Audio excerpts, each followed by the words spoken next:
Welcome to the Elevate podcast. This series focuses on elevating and inspiring women and girls into or to remain in the tech sector from the classroom to the boardroom. I'm Kelly Kwarteng, founder and CEO of Helzac and host of the show. Thanks for joining us today on the Elevate podcast series. I'd like to introduce to you Professor Jackie Carter. Jackie is a published author and award-winning scholar and activist. She is a professor of statistical literacy at the University of Manchester. As far as she knows, the only professor with this title in the UK.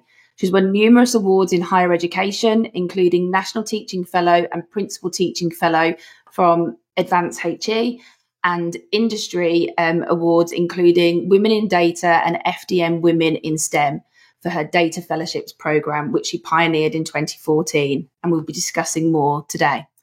From a working class upbringing herself, she believes fervently in the role of that education must play in opening doors to future careers to create a diverse workforce.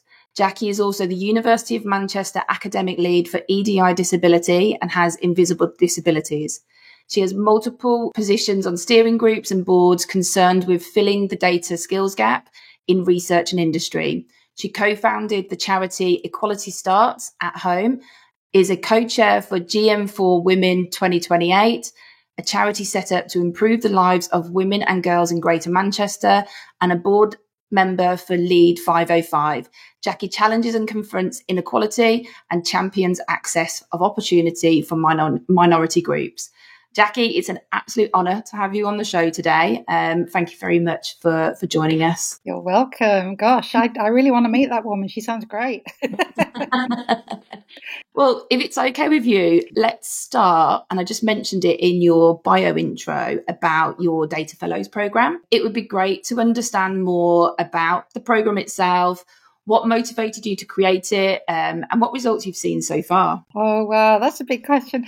First of all, Kelly, thank you so much for inviting me onto your podcast today. I feel really honoured to be here and having the space and opportunity to talk about the Data Fellowship Programme and some of the other things that I'm sure we'll talk about. The Data Fellowship Programme, what is it? How did it start? And what results have we seen? So back in 2013, I should preempt this by saying I've had three careers. So I started my first career after I did my maths degree at university as a school teacher. And then I did that for 5 years. And then my personal circumstances changed. I found myself as a single mum with two small children. And as a result of that, I went back into studying. And then I ended up doing a PhD in my early 30s. But I didn't go on to be an academic, but I did go on to work in a university. So I worked at the University of Manchester, but I was helping set up services to support teaching and research using predominantly socioeconomic data. So I did that for nigh on 18 years. So I was working in professional services at the University of Manchester, but I had a sector-wide role. So I was working with organisations that were using social statistics, social science research. And so I was really interested in sort of the educational development of those skills in higher education specifically, but also how organisations that needed those skills in the workplace to do research were developing those skills. So after 18 years doing that role, I ended up bidding for some funding, a grant that was provided by the Nuffield Foundation and also the Economic and Social Research Council, which was all about helping undergraduate social science students to learn how to do data analysis.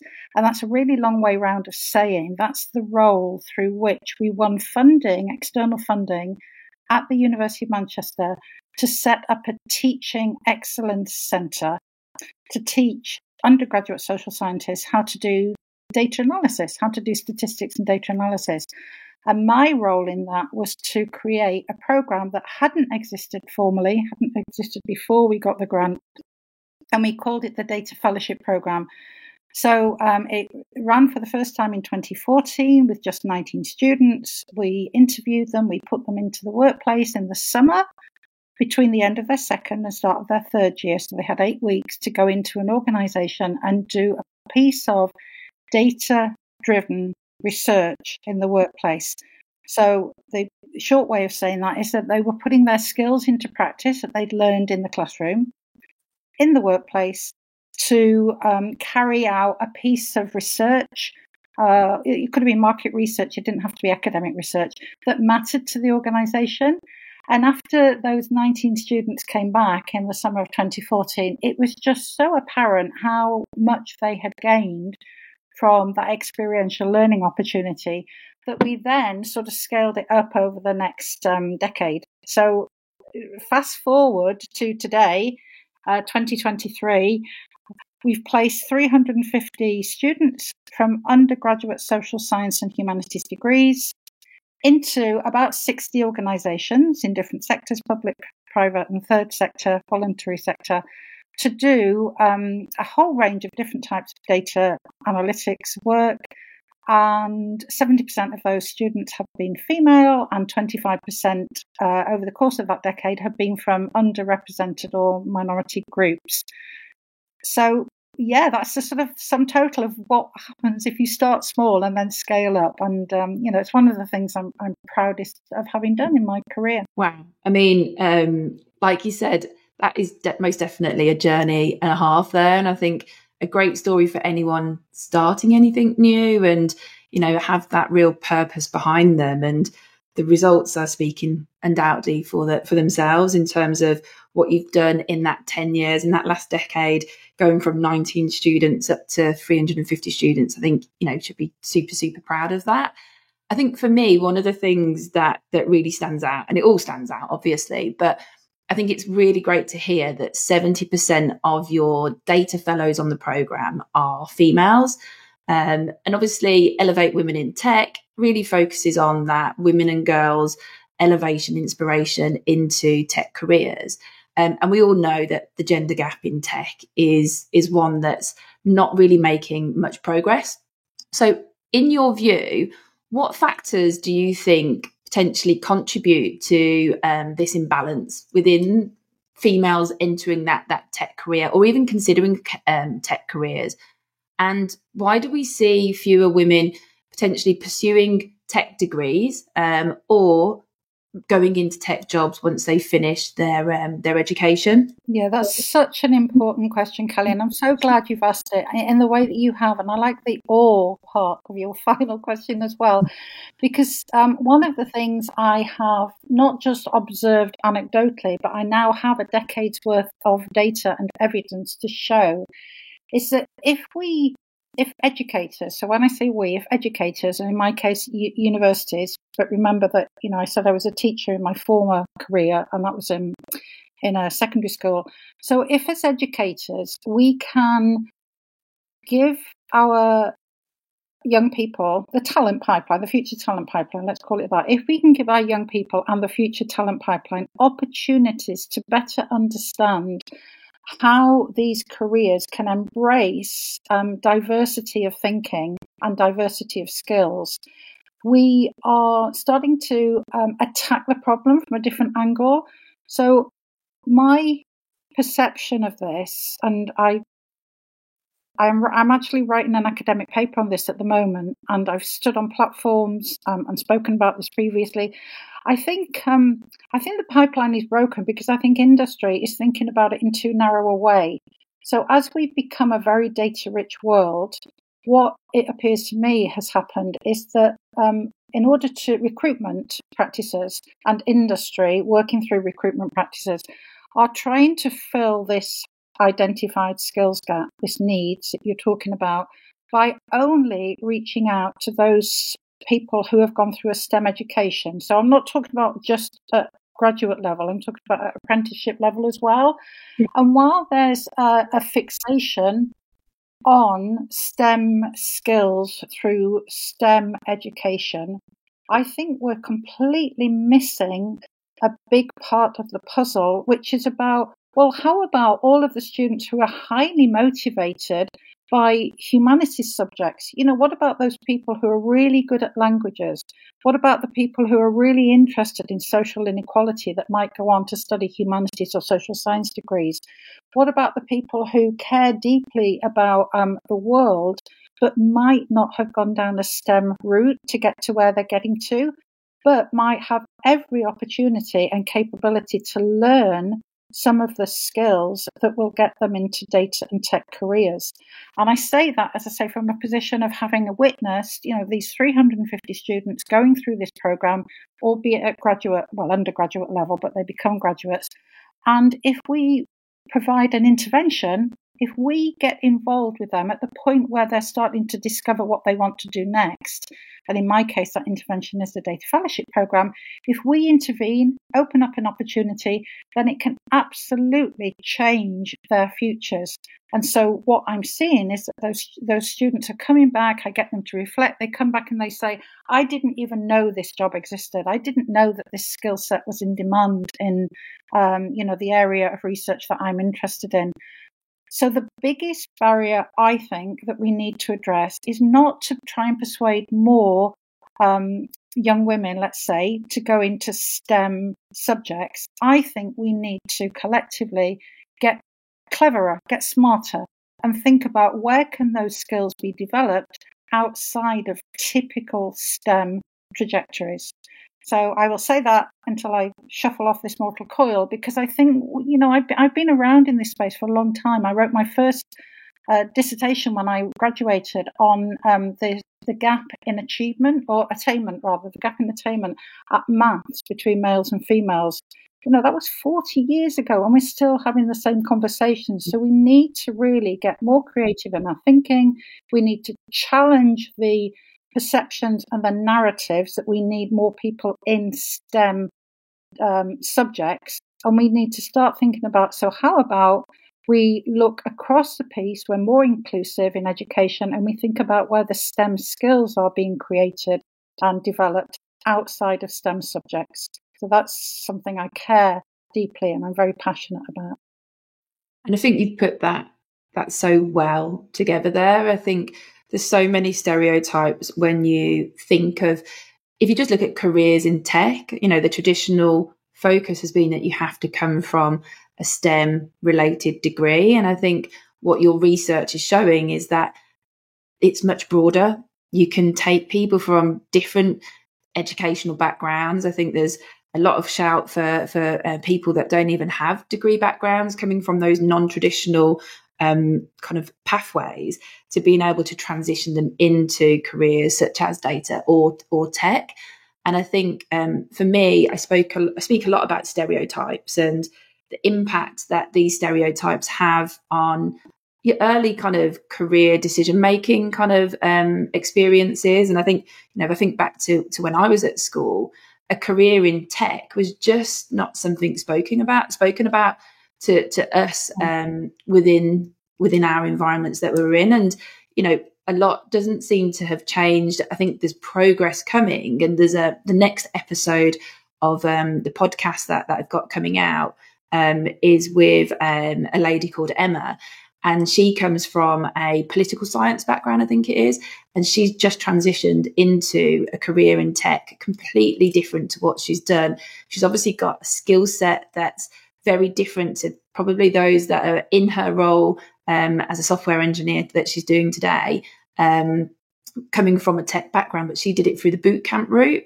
But again, was only really introduced to tech as a career choice just by pure chance. Otherwise, she was pursuing a route as a corporate lawyer, and she just didn't belong there. She felt like she didn't belong. So I think the work that you said, educators at university level, but also before that, what can we be doing at primary and secondary school level to really focus on that future talent pipeline and bringing opportunities and career choices to all the way through, and showing people that there's lots of different avenues, there's lots of different routes that you can go. You don't have to be pigeonholed into one place. And I think, if I think back to my time at university, it was very much, you did this degree to go to this sort of career choice.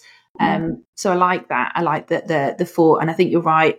I think the corporate world needs to also support that in playing their part through that journey as well, for us really to make that impact. And then hopefully we should get a much more diverse future talent pipeline that's coming through. And I think that's what obviously the world needs. The world is a diverse place, so we need to make sure that the people creating the future of the data that's coming out, the technology that's being produced, comes from a diverse place as well. I mentioned there stereotypes, and when I kind of think back, and obviously this is focused on girls, so if we look at stereotypes and the impact that this has on girls in that early education kind of stage, and the fact that, you know, sometimes it is limiting their career options by the fact that they're just not being presented with these opportunities. Obviously, the Data Fellow Programme is looking at non-traditional STEM subjects, degree students, and it's obviously got a huge impact around women and the girls that are in there. What barriers do you think need to be removed to inspire the future generations into tech or data careers to be able to impact, like you said, that future talent pipeline? Yeah, that's a really tricky one, isn't it? Because the natural response to that would probably be, oh, we need more role models. Okay. And I think role models definitely has a place. And I think we need role models directly connecting to schools and education and university, you know, so people, young women and girls can see that there is literally a role for them in this space. Okay, so they can start to imagine a future that they might be in that they otherwise couldn't imagine if they didn't see that. But I think I think we need to go beyond role models, and again, role models has its place, and mentorship has its place. But for me, one of the critical findings of the Data Fellowship Programme is that it's not enough just to show people. You know, it's a case of having to act on that. So I've used the term intervention before, and I use that deliberately because without the intervention of giving our young data fellows who are on these social science and humanities degrees the opportunity to go in and see what a career in a data or tech field looks like, then any role model would have a limited benefit to them. You know, sort of bringing somebody in to talk to them about what they do, that is sort of step 0 almost. But step 1 needs to be, and so what? How can we create a door opening opportunity for somebody to go in and try out this career? Yeah. You know, if life is about sort of, you know, I didn't find my real passion until I was in my sort of 50s. If life is about sort of trying different things and then navigating to the thing that suits, you know, the Ikigai chart where somebody needs it and will pay for it and you get satisfaction out of it and it sort of brings you to life, it gives you purpose, then we need to start earlier in the educational cycle, I believe, giving young women the opportunity to find out what careers in data and tech fields look like. So that involves a whole host of people. It involves parents, it involves sort of educators, it involves people in career services, it involves, you know, industry to do a lot more to show what a career in a particular space looks like, and then provide opportunities, in my case, work placement opportunities, or I call it experiential learning, for somebody to go in and test it out and see if they're motivated. And the motivation part, for me, comes first and foremost. It's not, we tend to focus on the skills. Okay, what skills do we need to do this particular job? What competencies do we need? But learning, as a lifelong educator, learning is all about being motivated. You know, if I really want to know why there's a pay gap, this is why I got in the Lead 50/50 campaign, I need to have the skills to interrogate the information that I'm being given about that, both in terms of words, reports, and, you know, verbal reports and what ministers and others are saying in this space, but also about the data that lies behind that. So if I'm passionate about women's equality, which I am, then it almost feels beholden on me to teach the people who are like me, who are passionate about those inequalities, how to interrogate and change the state of the world. And data and tech is a big part of that. So, yeah, role models is one thing, but for me, the biggest piece of the puzzle that is missing is giving people opportunity to try it out, see what they need to learn more of, see if they like it. If they don't like it, they can walk away and follow a different type of career. But if they do like it, let's go beyond just giving them a role model.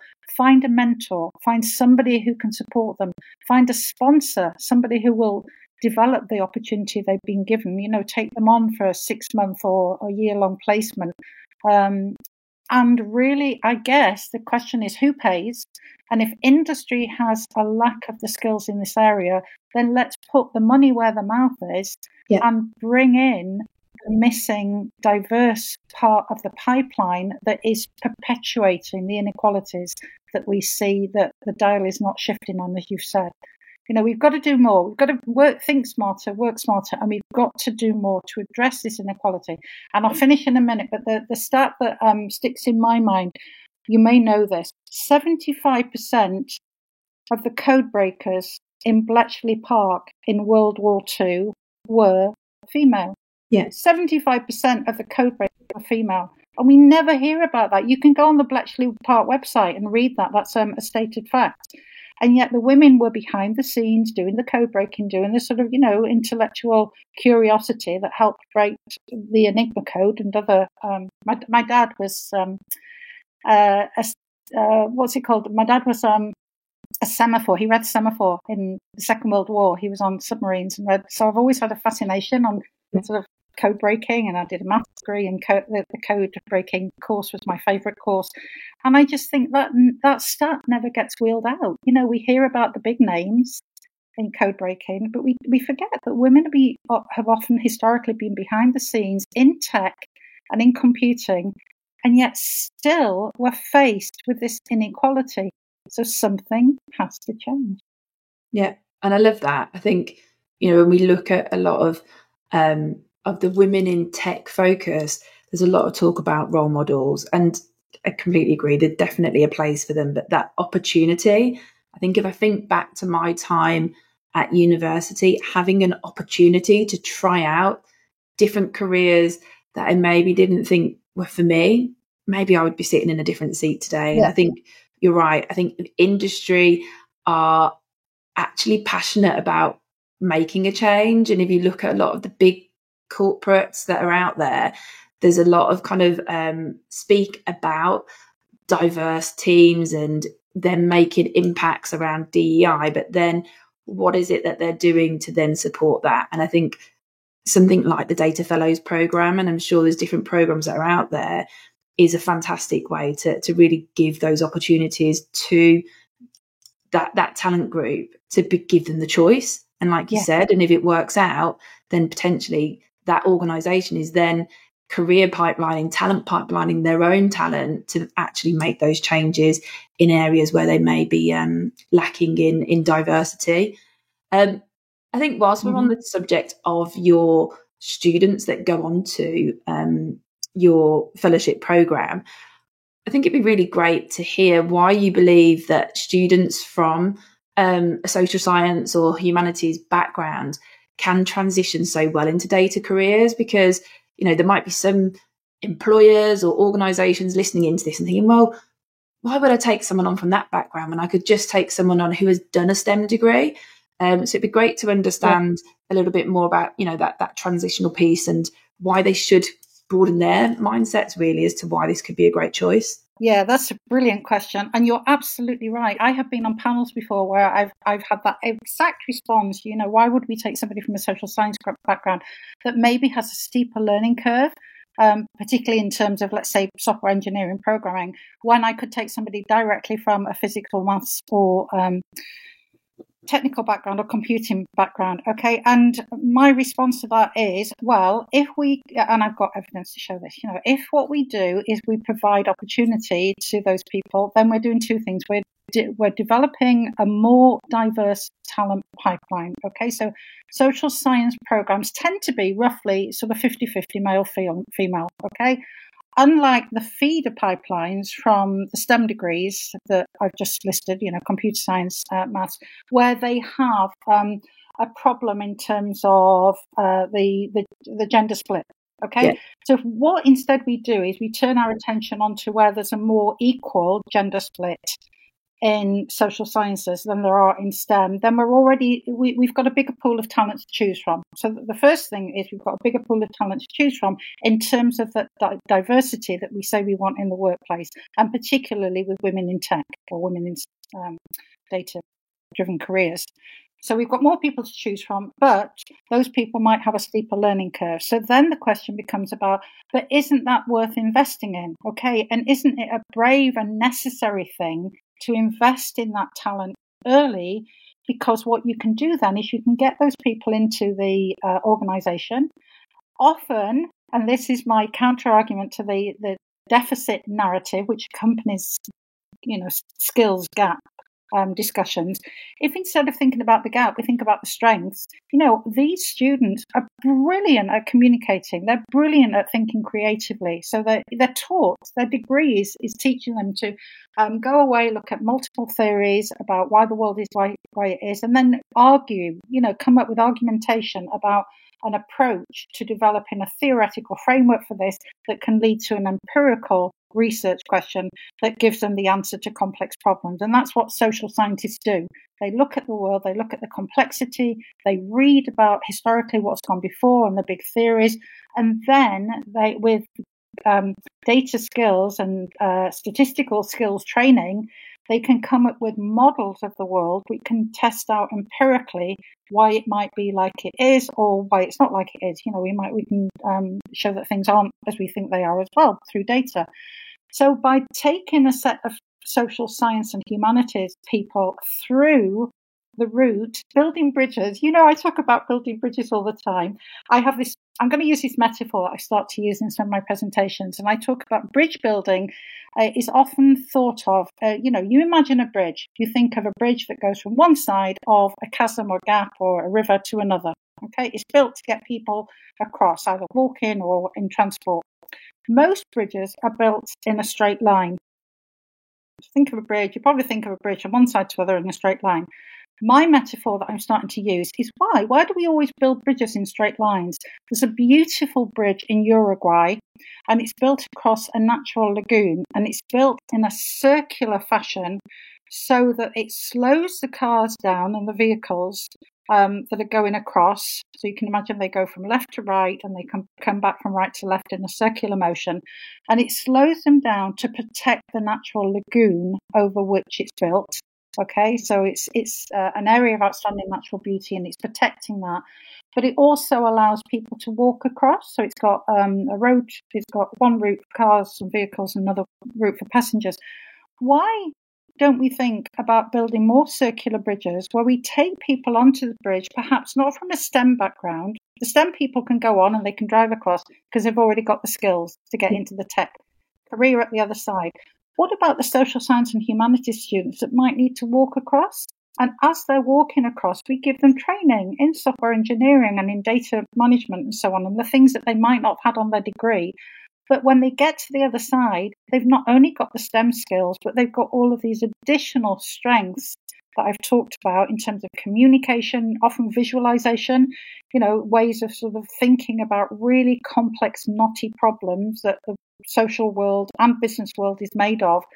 And we get to the other side, and then we've created this, different pathway into tech careers, but we're bringing along the diversity of thinking and the diversity of socio-demographic backgrounds and so on, and more females than we would do if we only ever focus on the STEM pipeline. So, I think we need to build more circular bridges, and we need to create opportunities so that more people can come across that bridge to the other side where we have the gap. And to me, it's just a no-brainer. I just don't see why we're not doing more of it. And I think anybody who's not thinking about it in that creative way is actually being short-sighted, because we have a problem, and we need to get more creative about fixing it, as I've said. And I just think on the basis of what I've shown can happen, some of my former students, are working in big organizations now, and Bloomberg, Google, they're coming at it from a different perspective. But nonetheless, they're in those organizations creating the change now that those organizations want to create. So we need to start them off on the bridge, and then we need to encourage and support them as they're going across the bridge to the other side.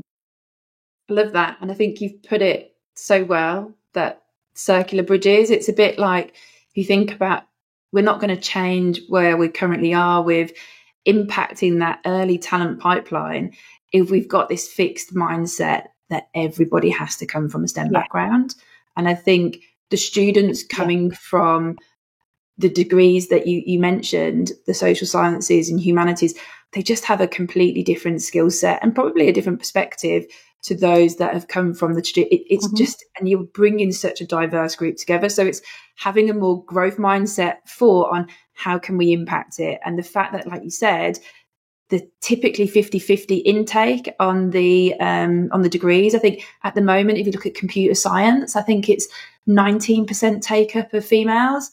And then when you look at females that then enter the workforce, over 50% of them leave tech careers by the age of 35. So we're just up this uphill battle, whereas having this approach, building bridges in that circular manner that you mentioned, and industry supporting different perspectives, different backgrounds coming into, that non-traditional tech degree background, I think is a fantastic way for us to start to challenge and really make impact on impacting the diversity and the gender gap that we have and that we see within data and in tech. So thank you. I love that. And really like that you've shared that one. And I'm hoping that people listening to this, companies, HR teams, founders, when they hear that, they can take that away and think, right, what could we do differently? How can we look at our programs? How could we engage with the University of Manchester, for example, on your Data Fellows program? Could we host a student? Could we host multiple students?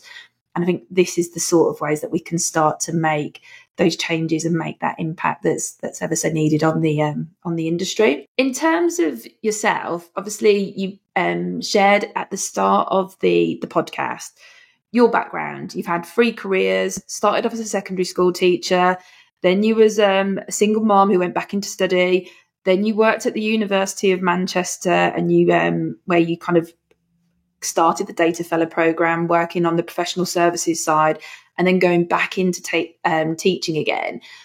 For other women that are potentially late bloomers into the industry themselves, what advice could you share on how they could potentially leverage skills from previous roles, life experiences as well, to encourage them to potentially enter the data or the tech world? Oh, that's like the biggest $1 million question, isn't it? In terms of how do you leverage all of that experience?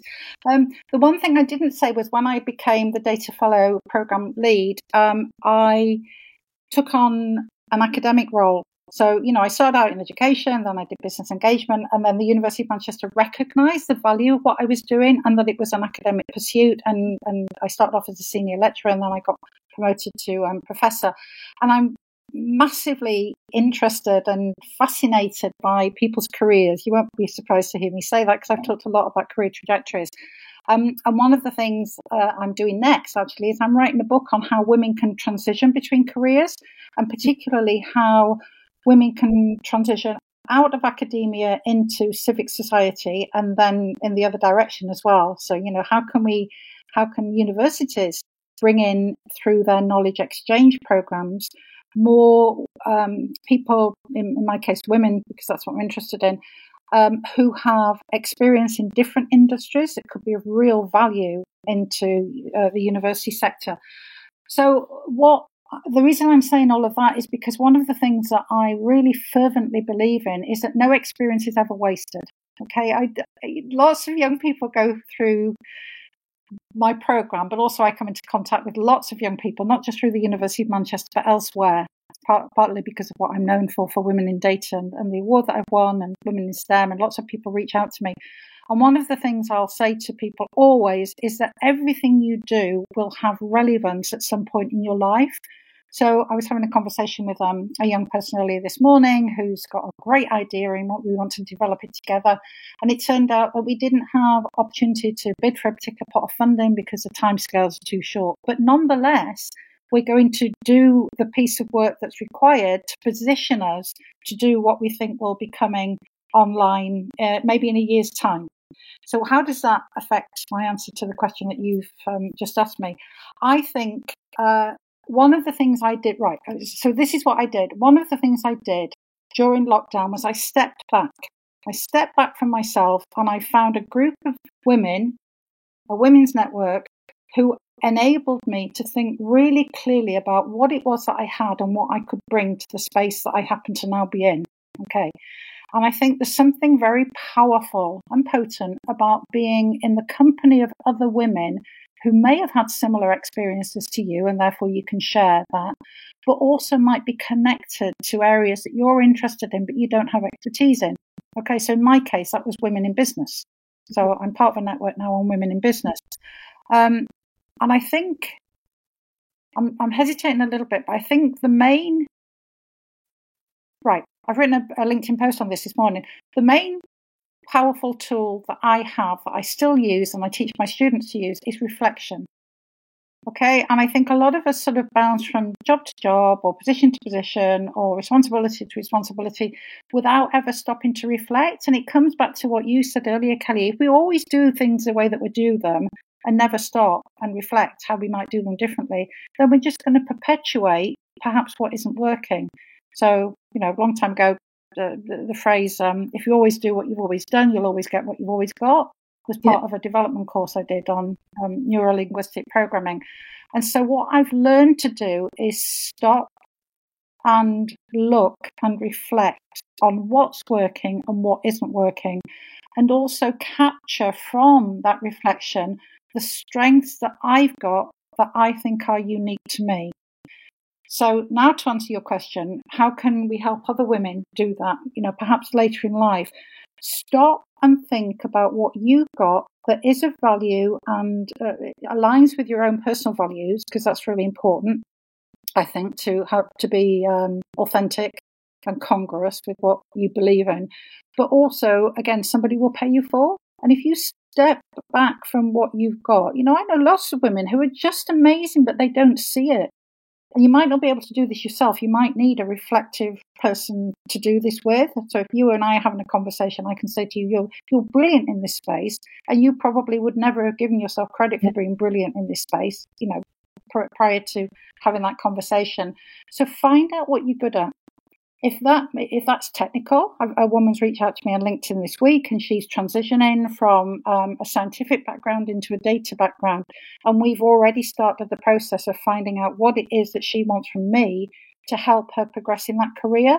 So find a female champion who can help you determine what it is you're good at, and make you think differently. Perspective. I've written this post on both reflection and perspective this morning. Your perspective is probably blindsided by your experience. Other people's perspectives of you will be totally different. So I joked at the start, I want to be that woman that you've just described. Okay. I don't see myself as that woman at all. But when you describe me as that person with all of the accolades and so on and so forth, and I've developed this program, it makes me realize what it is that I've got that's unique to what I'm providing as an individual, as a service, as an educator, as all of the things we've talked about. But I would never stand on the platform and shout from the rooftop and say, look how great I am, because that's just not in me to do it. I'm actually shy by nature. But I have particular reasons. I've had illness in my life. I've had cancer and recovered from it. We've got illness in my family that I now believe is pushing me to put my energies into what I care about and what I truly want to do to leave a legacy. And that might be sort of overstepping the sort of sharing, but I suppose that's what I'm asking people to do. What do you want your legacy to be? And I didn't do that until I had a coach. And I had a coach in lockdown. And one of the things we talked about was, okay, you've done all these things. Now what do you want to do? And what do you want to stop doing? And there's something really powerful in stopping doing things. So now I have managed to stop doing most of the things I feel were holding me back. So I can put my limited energy into the things that I want to do that are driving me forward to leave a legacy. And, the legacy I want to leave is I want to be the person in my students' lives that I wish I'd had when I was their age. So I'm very, very clear now in a way that I wasn't for 30 years of my career. I was just not exactly bumbling around, but I wasn't very focused. Wow. I think there's so many. I don't know if that answers your question. It definitely does. And I think, I ask similar questions to lots of different people, and, everyone gives their perspective on it. And I think the piece that you spoke about there and that time for reflection, I think in life, especially if you're a mom and you've got things that are going on, or even just really, really busy, we never stop to reflect and look back. And I do this a lot. I never stop and look at things that I have done. I just look at now and think, and I create my own obstacles to move myself forward. And I think for anyone who's thinking of a career change or even just a job change, you know, applying for something different, I think it's understanding and, you know, creating your story and that journey. And like you said, understanding what your strengths are. And every woman that I've spoken to in these interviews and these podcasts and people that I talk to a lot, the one piece of advice that everyone gives is get yourself a coach. Get yourself a coach who can really support you to understand what you want to do, what it is that you're great at. And it helps to give you that confidence to be able to overcome kind of the obstacles that are sometimes in our own heads, to be fair. And I think the way that you put that all together there, I think is brilliant. And I think it obviously shares your journey, and, you know, it gives people that are hopefully listening in that sometimes we don't know what it is that we want to do. Like you said, it was 30 years until you found your real purpose in terms of the Data Fellow program and everything that you're doing now. And I would probably put myself a little bit similar to that. You know, I've worked in recruitment now for 18 years, but it's only really been this past year that I found a true passion in focusing on the women in tech focus that I've got, the podcast that I've created, and really trying to support industry and women to achieve and excel. So yeah, I love that. So thank you for sharing your insights and your personal feedback on kind of what you've done and how others might be able to help. And like you said, I'm sure people are able to reach out to you if they think that you might be able to give some help. I'm sure you can't help the world, but, you know, are you open to people reaching out to you on LinkedIn if they needed a bit of advice? Absolutely. Yeah, absolutely, Kelly. And as I've said, you know, I've had a couple of conversations on LinkedIn from people I don't know, but who have connected to me on LinkedIn, and really happy to do that. Can I add one extra piece of advice that's just occurred to me, actually? And this is really important. Getting comfortable with being uncomfortable is really important. Okay, so at those transition points, you know, I say, I've had 3 different careers, but there have been transitions between those careers in which I felt incredibly insecure, worried, anxious, scared, you know, because I've been on the edge of a cliff and I've not known what's coming next. And the coaching that I've had has really helped me deal with when the future is uncertain. And I now, you know, the future is uncertain. Okay, you know that from my own personal experience that I shared with you, and the difficulty we're dealing with personally in my family. The future is uncertain. Made no bones about that. But dealing with the uncomfortableness of knowing that is actually a real strength. So I know that I don't know what's coming. Okay, and I can now live with that. Right, it's just what I have to live with, but that helps put everything else in perspective.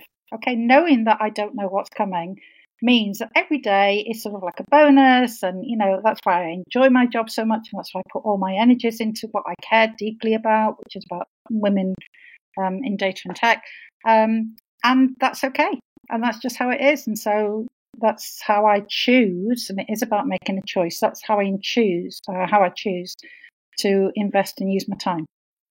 Perfect. Love that extra little tip there, getting comfortable being uncomfortable. I would completely 100% agree with that. But it's hard to do it if you haven't got that support network. So you mentioned your coach. You obviously were part of that women's community group. I think if there's anybody listening in today, and maybe they're not in a position to take on a coach, if it's like from a financial perspective, there's so many women's networks and communities that are relevant to so many different subjects, and just women in business in general, that actually those community groups can help you being comfortable as well, because I guarantee there's someone in there that's probably going through or been through something that someone else is trying to resolve, and then work your way through it. So I love that saying, getting comfortable being uncomfortable. We're coming up to kind of the end of our time now. And I think what I would really like to finish on, because I know we spoke about the Data Fellow Programme, and obviously the Data Fellow Programme can only really exist with industry supporting it and engaging with it, and bringing on those students. Is there anything that that you can share? If there's a company that's listening today and they want to host, how could any industry, any HR teams that are looking to learn more about the programme, how can they engage with you, and what sort of support do you need from industry to host future students and future years of the programme? So I am really happy for anybody to connect with me personally and for us to set up a short call for me to sort of take you through how it works, the benefits of being involved, because it's not just for the students, it's not just for us, it's for the organisation as well. So really happy to have sort of quick catch-up calls with people. We've actually got an event coming up on the 8th of November that's going to be in person in Manchester, and it's going to be a celebration of the data fellows, the 24 data fellows who went out onto their work placements this summer, where we're going to all come together and we're going to have tea and cake and talk, and they're going to have posters and we're going to have presentations, and it's really to shine a light on what they learned across the summer and to sort of raise the profile of what we've done, and again to show how this Data Fellow Intervention Programme can be of enormous benefit to the host organisations. We call them the host organisations because actually the students are under contract to us as a casual employee for the summer, and then the organisation hosts them. But in order to sustain the programme and scale up, one of the ways that we are developing our business model, if you like, is to say that we have a smallish grant to fund up to about 30 data fellows per year. But of course, we've got more students that could be benefiting from this and more organisations that could be participating in it. So if an organisation wants to get involved, the way we start this is we normally provide access to a student who they choose. We don't choose them for them. The organisation interviews and chooses. But if they want more than one student, then we ask them to pay for the second. And in some occasions, we've had up to 4 students go to organisations where the organisation has contributed to that payment. So if anybody is listening to this and wants, under their social responsibility agenda or anything else, to reach out and support the students from the University of Manchester to gain this type of experience in the workplace, then please do just let me know. We can have a conversation. We've talked about undergraduate students, but of course I'm in a university. We've got masters and PhD students as well. So there are other opportunities here that we can explore. And in fact, we are exploring other opportunities at graduate level with some organisations, including in some cases sort of co-sponsored PhDs. So there's a wealth of talent. There's a talent pool here. And for the want of working with the right organisations and having some funding attached to that, then the world really is wide open in terms of creating more opportunities and filling this talent pipeline gap that we keep talking about. Perfect. Well, I think that's a nice way for us to potentially end the show today. So, Jackie, thank you so much for coming on. I've really enjoyed learning more about you. Obviously, I know we've spoken before, but I always like to learn in the episode most of about the people that I interview. So thank you very much.